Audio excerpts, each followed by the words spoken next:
Welcome. You're safe now. The day is done, and all that's left to do is let go. Let your eyes grow heavy as we take a gentle journey together, not into dreams just yet, but into memory, far, far back, across oceans of time and dunes of soft golden sand, to a peaceful place under the ancient Egyptian sky, where the Nile whispers to the reeds, and the voices of scribes still echo quietly on papyrus scrolls. Tonight, we'll step quietly into the life of one such scribe. Not a king, not a warrior, but a humble, clever man who lived by ink, not sword. A man who knew the power of words in a world built from stone. Let your breath slow, and let us begin. Our story begins before the sun has fully risen, when the stars are fading and a soft lavender glow colors the sky.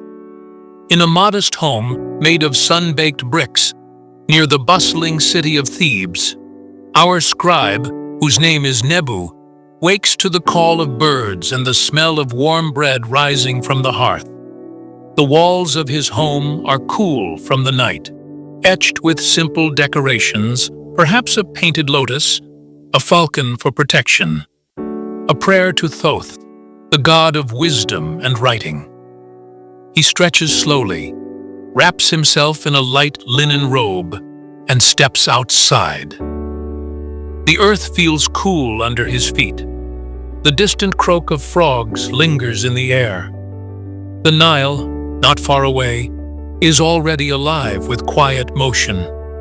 Fishermen cast nets, murmuring to each other in half-sleep, and the breeze carries the scent of wet reed, sun-warmed clay, and a hint of honey. Nebu eats simply, a piece of flatbread dipped in date syrup, a small bowl of beans, maybe a fig. He washes his face with cool water from a clay basin. Today, like most days, he will visit the House of Life, a quiet place where scrolls are copied, stories recorded, and names of the departed etched into memory. Before leaving, he gathers his tools, a wooden palette with wells for black and red ink, a handful of rush pens carefully cut to fine tips, a folded linen cloth, and a precious roll of fresh papyrus. These tools are his legacy, not weapons, but instruments of preservation. For in ancient Egypt, to write something was to make it live forever. He tucks his things into a small shoulder bag, nods to his neighbor, and begins the quiet walk into the city. The city awakens slowly. Vendors open stalls of fresh vegetables and scented oils. Children chase each other through alleys, their laughter rising like birds. A potter hums softly as he shapes wet clay. Thebes is alive, but not hurried. The stone streets hold centuries of footsteps. Temples rise in quiet majesty, guarded by statues with lion heads and calm eyes.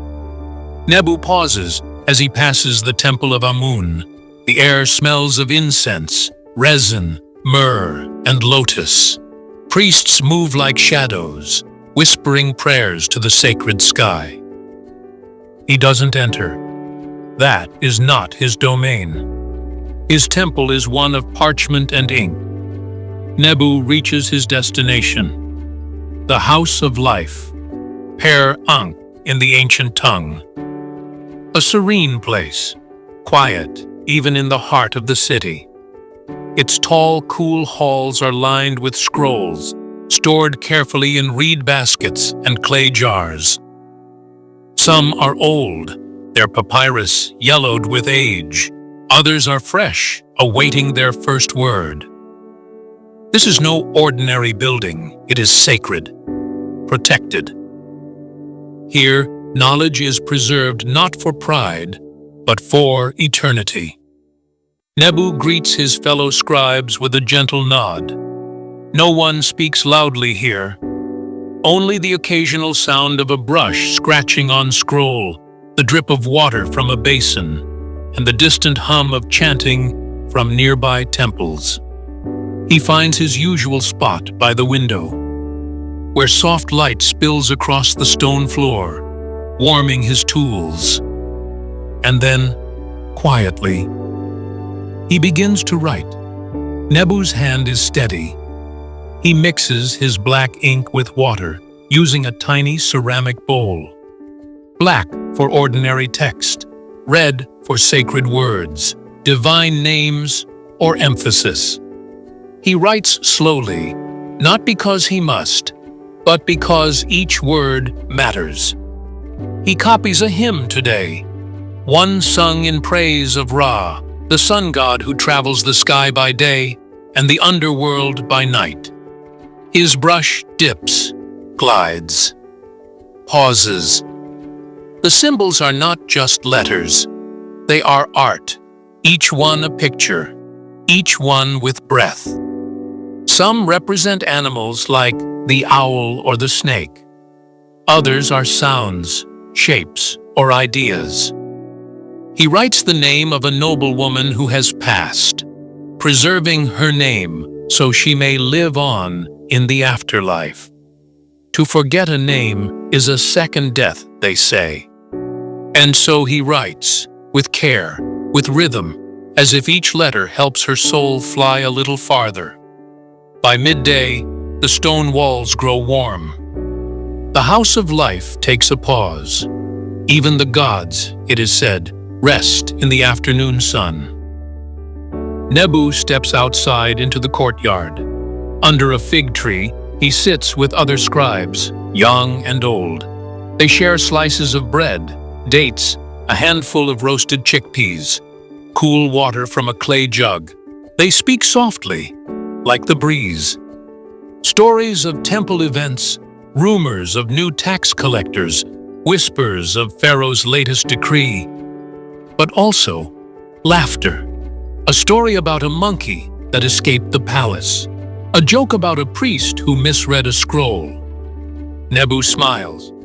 He is not a powerful man, but he is respected, because to be a scribe in Egypt is to hold the key to memory. In the afternoon, Nebu returns, but not to copy more scrolls. Instead, he teaches. Two young boys sit before him, apprentices. They hold practice tablets of wood covered in clay. Nebu shows them how to form simple glyphs. Man, water, house, eye. Each symbol drawn with quiet pride. One boy's hand trembles, the other rushes too fast. But Nebu is patient. He corrects with kindness, not scorn. He tells them stories behind the words, how the ibis bird inspired the shape of wisdom, how stars were once thought to be the gods' lanterns. These are not just students, they are his legacy. For when Nebu is dust, his students will still write, and they will teach others. And so the river of memory will never dry. The sun begins to dip low behind the date palms. Long shadows stretch across the city of Thebes. It is time to return home. Nebu walks slowly, the evening air cooler now. Children play in the streets, their laughter rising with the dust. The smell of cooking drifts from doorways, lentils, onions, flatbread on warm stones. At home, Nebu washes his hands. His wife has prepared a simple meal. They eat quietly, thankful. Later, he sits on the roof under the deepening sky. He looks at the stars, just as his ancestors did 1,000 years before. He does not speak.